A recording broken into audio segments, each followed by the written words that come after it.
adik-adik Superbook, Kananda punya misi spesial buat kalian hari ini.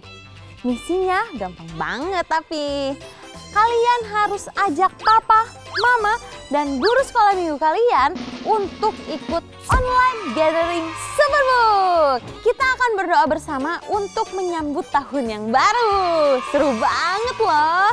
Untuk infonya kalian bisa lihat link di deskripsi ya. Jangan lupa untuk kasih tahu mereka harus sekarang. Oh iya, pesan ini akan hancur otomatis dalam 5, 4, 3, 2, 1. Hai adik-adik, bertemu kembali bersama aku, Gizmo. Hari ini kita akan melihat sebuah kisah yang luar biasa. Kalian sudah siap?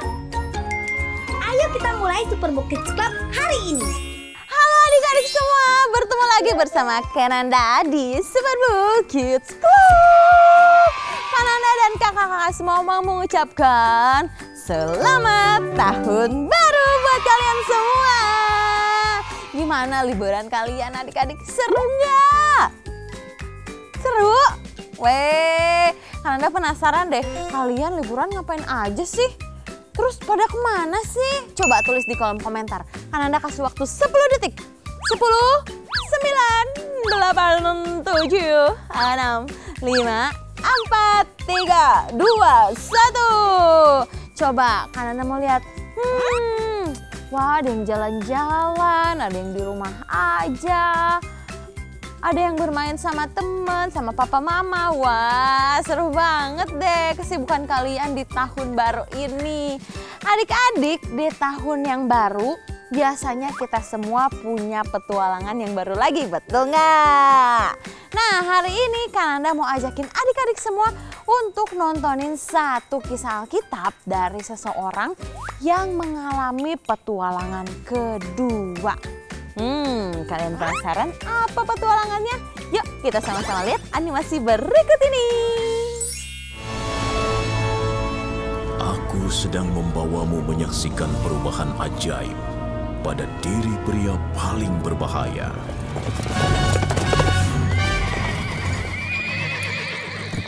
Tangkap dan kurung semua pengikut Yesus malam ini. Geledah setiap rumah. Cia!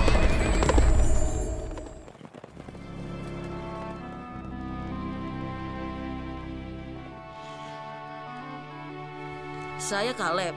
Kalian tidak perlu khawatir. Ananias ada di sini. Tetap waspada.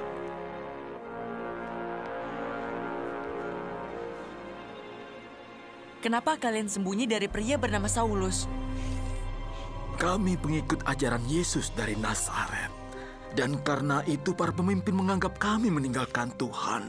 Padahal tidak. Tapi satu yang paling giat untuk memadamkan semangat kami, yaitu Saulus dari Tarsus. Ada pengawal mungkin bersama Saulus. Semua harus ke rumahku di Damaskus. Kalian aman di sana.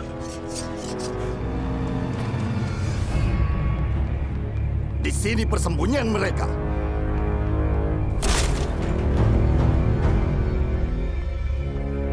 Hilang? Cari mereka. Pasti masih di sini. Saya yakin mereka mencoba untuk lari. Mereka bergerak dari Yudea melalui Samaria dan Galilea sampai ke Syria. Ada kubu murid-murid Yesus tinggal di sini, di Damaskus. Imam besar, saya butuh surat pribadi dari Anda untuk memimpin rumah ibadat di Damaskus agar mereka mendukung saya mengakhiri infeksi ini untuk selamanya. Pengikut Yesus ini telah mengabaikan hukum Musa. Baiklah, akan kuberikan. Dengan begitu, aku akan membersihkan Damaskus dalam seminggu.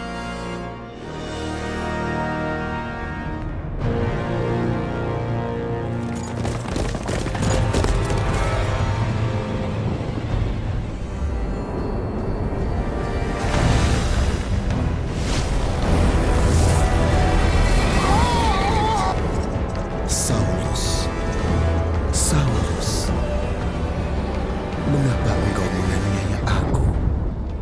Kamu hanya menyakiti diri sendiri dengan melawanku. Siapakah engkau? Akulah Yesus yang kau aniaya itu, tapi bangun dan berdirilah.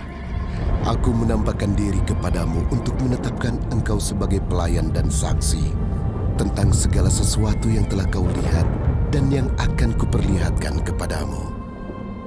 Aku akan mengasingkan engkau dari bangsa ini dan dari bangsa-bangsa lain.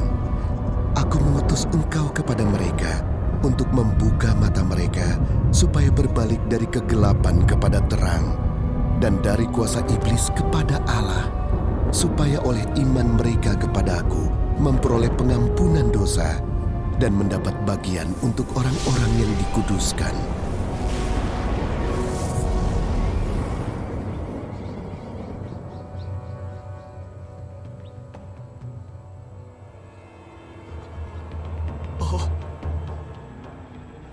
Saulus, apa yang terjadi? Aku tidak bisa melihat. Aku buta. Bawa aku ke Damaskus. Yesus berbicara padaku dan aku saku. Pasti kepalanya terbentur. Bawa dia ke Damaskus seperti yang dia mau. Saya akan kembali ke Yerusalem.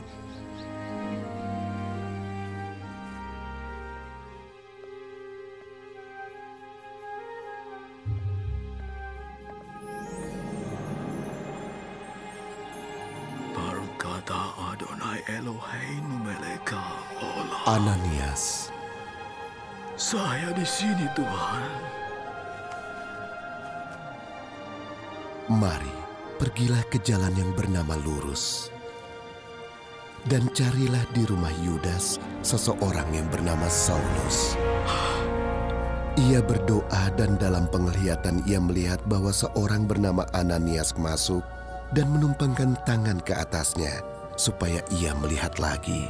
Tuhan, dia telah melakukan banyak kejahatan terhadap orang-orang kudus-Mu di Yerusalem. Pergilah, dia kupilih untuk membawa namaku ke seluruh dunia.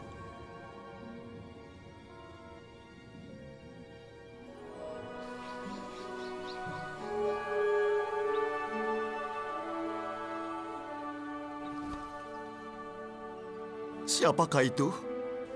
Saulus, Tuhan Yesus yang telah menampakkan diri kepadamu, menyuruh aku agar engkau dapat melihat lagi dan penuh dengan Roh Kudus.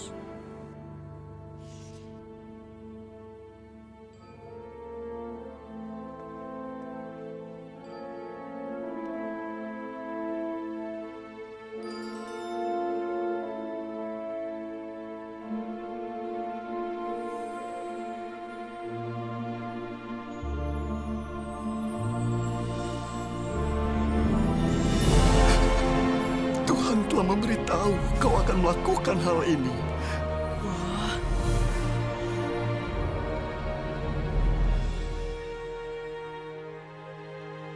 Sekarang apalagi yang kau tunggu? Serahkanlah dirimu dibaptis, mulailah hidup baru, muliakanlah Tuhan.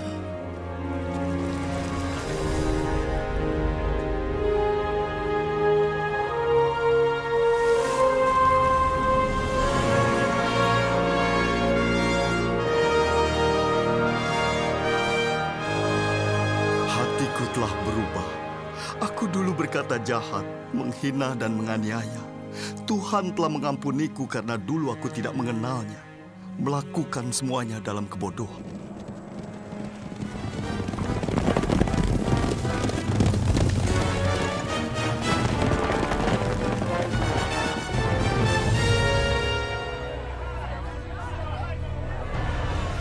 Bukankah itu Saulus dari Tarsus? Dia bicara tentang Yesus sekarang. Tahun lalu dia menangkap keluargaku di Yerusalem. Jangan dengarkan dia. Dia pura-pura. Dengarlah, kalian tidak mengerti. Yesus datang untuk menyelamatkan yang berdosa. Aku yang paling berdosa. Tapi karena itulah aku beroleh kemurahan agar di dalamku Yesus Kristus menunjukkan kesabarannya sebagai contoh kepada mereka yang akan percaya kepadanya untuk hidup yang kekal. Banyak tentara datang lewat gerbang kota. Mereka mencari Saulus.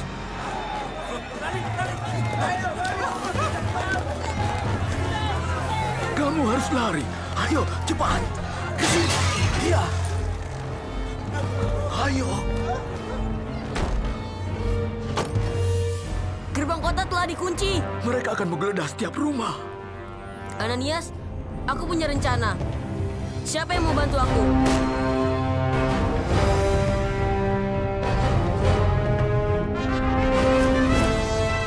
Pergi dan jadilah penginjil besar untuk bangsa-bangsa lain dengan membagikan firman Tuhan.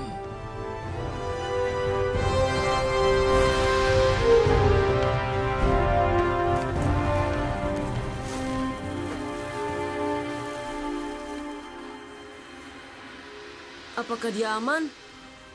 Aku percaya Allah punya tugas istimewa untuknya.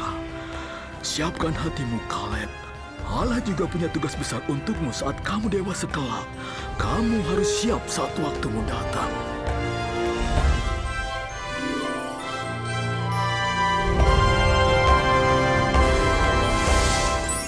Wah, seru banget ya adik-adik. Pertemuan Paulus dan Tuhan Yesus memberikannya awal yang baru. Memberikan petualangan yang baru buat Paulus. Nih adik-adik, dari kisah tadi Kananda mau kasih 2 pelajaran menarik buat kalian. Yang pertama, Tuhan itu bisa mengubah hati yang keras menjadi hati yang lembut. Di cerita tadi diceritakan kalau Paulus itu tadinya adalah seseorang yang sangat membenci orang Kristen, orang-orang pengikut Yesus. Dia bahkan bukan hanya membenci, dia orang-orang yang mengikuti Tuhan Yesus, adik-adik. Bagaimana dia membenci sekali itu, hatinya tuh keras banget. Tapi ketika Paulus bertemu dengan Tuhan Yesus, hatinya yang sekeras batu itu menjadi sangat lembut. Dia udah nggak lagi membenci orang-orang Kristen karena dia sudah menjadi pengikutnya Tuhan Yesus dong pastinya. Nih yang kedua selanjutnya. Yang kedua kita belajar kalau hati yang baru membawa hidup yang baru. Nah adik-adik, ketika kita menerima Tuhan Yesus, kita bukan hanya menerima Tuhan Yesus, udah aja. Oke, aku udah terima Tuhan Yesus, jadi santai. Nah, bukan kayak gitu adik-adik. Kalau kita sudah menerima Tuhan Yesus di hati kita, kita juga harus memiliki hati yang baru. Artinya hati yang baru itu apa Kak? Hati yang baru itu hati yang berubah dari yang berdosa menjadi hati yang mau menuruti perintah Tuhan. Hati yang berontak menjadi hati yang taat. Nah setelah itu, setelah hati kita berubah, pasti kelakuan kita juga jadi berubah. Misalnya dulunya kita suka berbohong. Ketika hati kita sudah menerima Tuhan Yesus, hati kita sudah menjadi baru, kita gak suka berbohong lagi. Kita akan menjadi anak yang jujur. Terus nih, kalau dulu suka memberontak sama orang tua, suka teriak-teriak sama orang tua.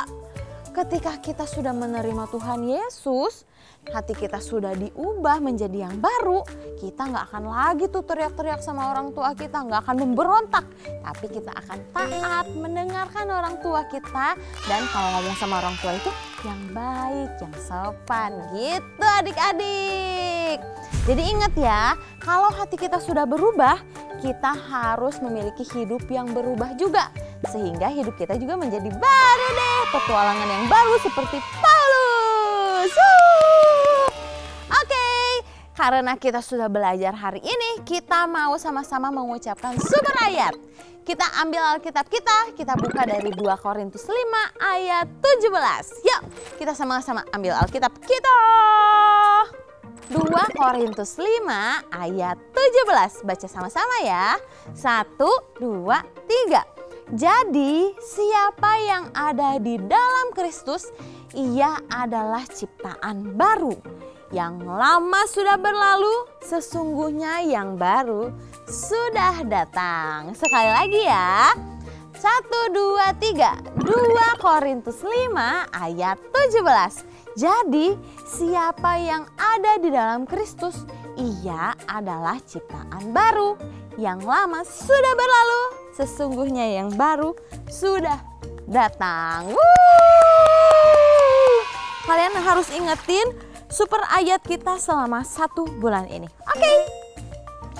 Karena kita sudah super ayat, saatnya kita super kebenaran. Support kebenaran kita akan ucapkan bersama-sama ya. Kananda ucapkan dulu, terus kalian ikuti. Siap? 1, 2, 3. Support kebenaran. Yang lama sudah berlalu. Di dalam Yesus ada harapan baru. Sekali lagi ya. Support kebenaran. Yang lama sudah berlalu. Di dalam Yesus ada harapan baru. Keren. Ingat ya, yang lama itu sudah berlalu. Semua dosa-dosa kita sudah ditebus Tuhan. Jadi kita harus memiliki harapan yang baru dan hidup yang baru. Semuanya siap untuk menjalani hidup yang baru? Yuk kita sama-sama lipat tangan, kita tutup mata, kita mau berdoa. Tuhan Yesus yang baik, terima kasih untuk pelajaran hari ini.